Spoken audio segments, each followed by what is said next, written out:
welcome to this very special edition of NPS Ki Pathshala on the Money Show today. And I'm at Tata Pension Fund with the Tata Pension Fund CEO Kurian. Kurian, welcome to the Money Show.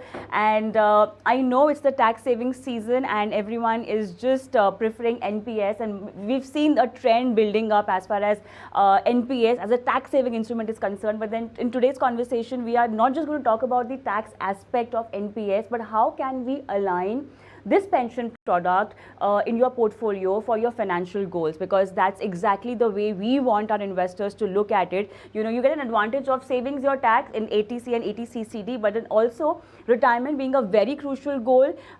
It's good that you have a well diversified portfolio for a goal like retirement as well. But then before that, I want to know quick changes that we've seen which were introduced lately last month, I guess. So yeah, thanks Kavita for having us. I just wanted to kind of come on one aspect, saying that we keep saying that NPS is a tax saving season. I think it's an all season product, if you ask me, and it should rightly be an all season product.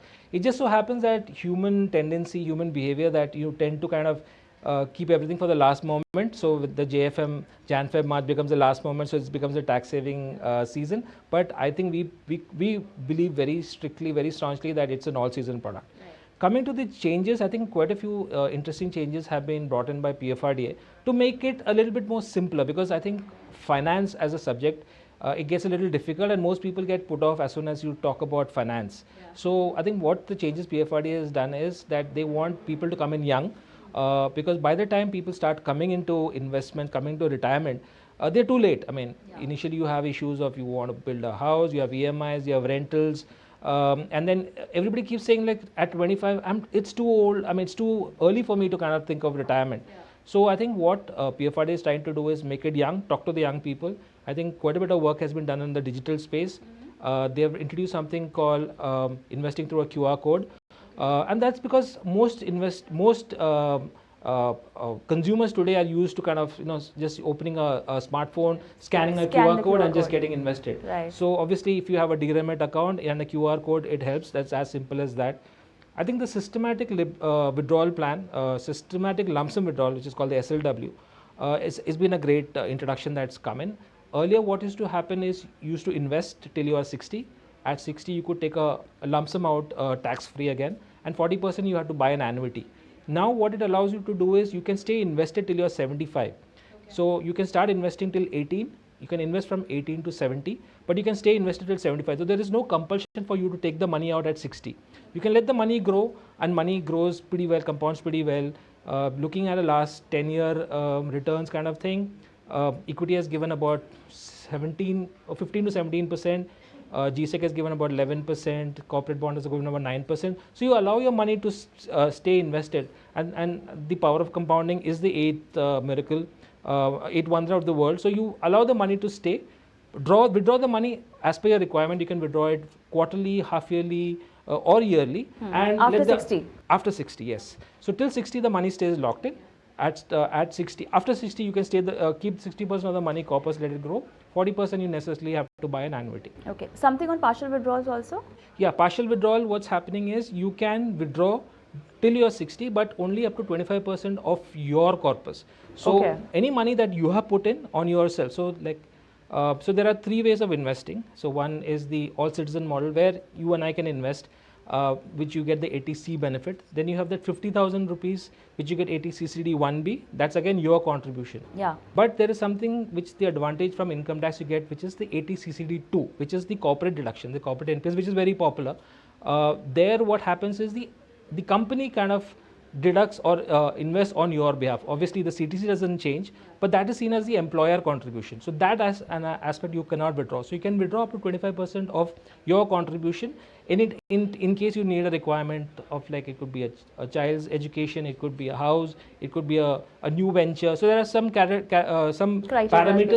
that needs to be followed when you can take that money out. Okay. Another And thing, how many times can you do it? you can do it thrice during the period of Your investment duration, entire investment duration, and every time it has to be 25%. 25% of your corpus. Of your corpus. So this does not include appreciation. This does not include your employer contribution. Okay. This begins after the third year of investment, Yes, right? You that's can't just do it immediately. You cannot do it. So money has to stay. See, because you're getting advantage of tax when you invest, right? So this is an EEE product. So you get tax exemption when you invest, tax exemption while you are there, and when you withdraw the money, 60% of the money is tax free for you. And even when you buy the annuity, there's no GST, there is no tax payable for that. So only when the money that comes in, the pension money that comes from the annuity, that is the only one that you have to pay tax. But that's the tax regime you are at that time. So you could be 60, 70, you may have no other income, and this is the only income, so your tax bracket would be that much lesser. Okay.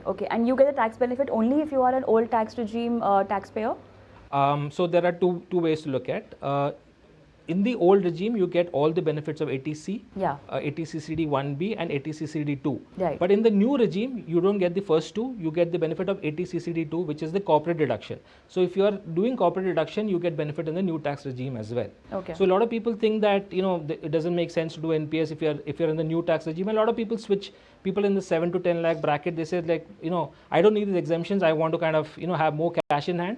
But this is a way that you can use ATC CD2 benefit from income tax for the new tax regime as well. Okay. Could you also give us a bird eye view on the entire inflow in terms of schemes? That's the numbers that we are talking about. So I think from investment, if you look at, so there are two aspects of NPS. NPS was originally created for the government sector, because earlier used to have, when they started in 2004, the government at that time realized that it was called a defined benefit plan. Defined benefit means once you retire, for the rest of your life you would get 50% of that money till you kind of expire or pass on. Now that means that you're creating a big liability, because people, if you look at longevity, males, look, as per studies, males live up to 77, 78, women live up to about 80 years. So you're talking about almost 20 to 30 years, people live up to 100. So you are talking about 30 to 40 years of money that had to be footed by the government. So that would only be possible if you borrow, and that's increasing the government liability. So defined benefit was changed to defined contribution, where you would contribute the money, you would contribute along with the government would contribute on your behalf, and that, as whatever you grow, and that amount can potentially be higher than the 50% as well.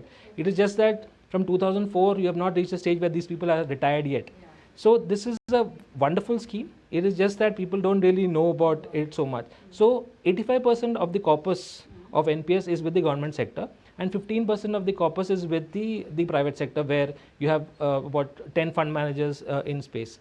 So from a growth perspective, I think if you look at the space from an AUM perspective, there's been almost 30% growth in the industry. From the corporate sector itself, the growth has been about 35%. The all citizen model, the growth has been about 24%, and that growth has significantly come in Jan, Feb, March, because of what you rightly said, the tax saving. So if you look at the flow, I think a large portion of the flow comes into equity. Almost 40%, 35% comes into equity, about 40% comes into the GSEC category. Okay. Because you are also entering into a stage where you're expecting rates to come off. So you benefit maximum from the GSEC. The corporate bond has been about 20-25%. So that has been the flow, the rate of flow that has come. Okay. Talking about the fund managers, I think there was a change over there also. Yes. So what also was allowed is so there are two aspects again. So you can change a fund manager once a year. Without any tax incident. So you can change asset classes 4 times a year and fund managers once a year. What was introduced recently is that you can now have 3 fund managers at any particular point of time. So there are 4 asset classes, because equity, corporate bond, GSEC and alternate assets. So between these 4, you can now select 1 fund manager for equity, 1 fund manager for corporate bond, 1 fund manager for GSEC, and the 4th one you have to select for the alternate. You have to select one of these. So that's also a recent addition, because I think what PFRD may have looked at is, in the mutual fund space, which comes closest, you have multiple fund managers managing multiple asset classes. So here I think they have given that choice to subscribers, that you may like to invest with Tata Pension Fund for equity, maybe some other pension fund for GSEC, and a third fund manager for Guild. Yeah, so that's a new introduction that has come up recently. Maybe it's not as popularized yet. How has the return been so far across schemes? I think returns have been stupendous. I think if I was looking at the last 10-year returns, equity has given 15% kind of return, GSEC has given 11% return, and corporate bond has given about 10%. This is the best return, and plus minus 1% is the return. If you look at the 1-year category, equity has given up to 37%, and we're happy to know that we are the best fund manager currently in the equity space. The GSEC has given about 11% here, and corporate bonds have given 9. So GSEC and corporate bonds are kind of 9 to 10% kind of returns, and 9 to 11 is where you get that returns, and these returns are obviously because rates have come off and you've got mark-to-market gains. Corporate equity between the 1, 3, 5, 7, anything between 15 to 18% to 37% currently. Obviously, this may not be sustainable, but that's been the range in the last 1 to 10 years. Where do you think there is a push needed for this particular product in the market? I think awareness is the biggest one. I think what generally tends to happen is most advisors are not talking about it because one, remuneration is less. Two, I think there's always this inertia that, listen, I need more cash in hand, and I already have PF reductions. The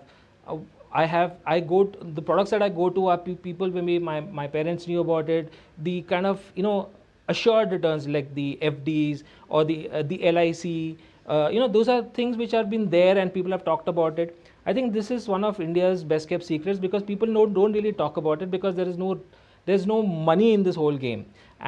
But the way I look at it is, this is our India's answer to social security. We have no other product that is available, and this is the only product where, when your cash flow stops at 60, this is the only product that kind of helps build up a kitty so that you have a secondary income, because most people need the secondary income when your primary income stops. And this kind of shows you that, you need to give some self-love to yourself, that, I need to take care of myself as well. I need to take care of my family, but if I'm not able to take care of myself, how can I take care of my family? So that's why NPS is extremely important. That's something we should be part of everybody's asset allocation compulsorily. So you get tax advantage plus a very low cost product. It's regulated by the government of India.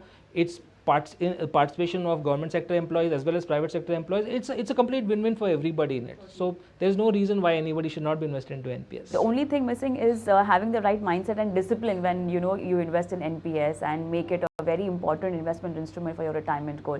Thank you so much for talking to us. Thank you very much. Thank you.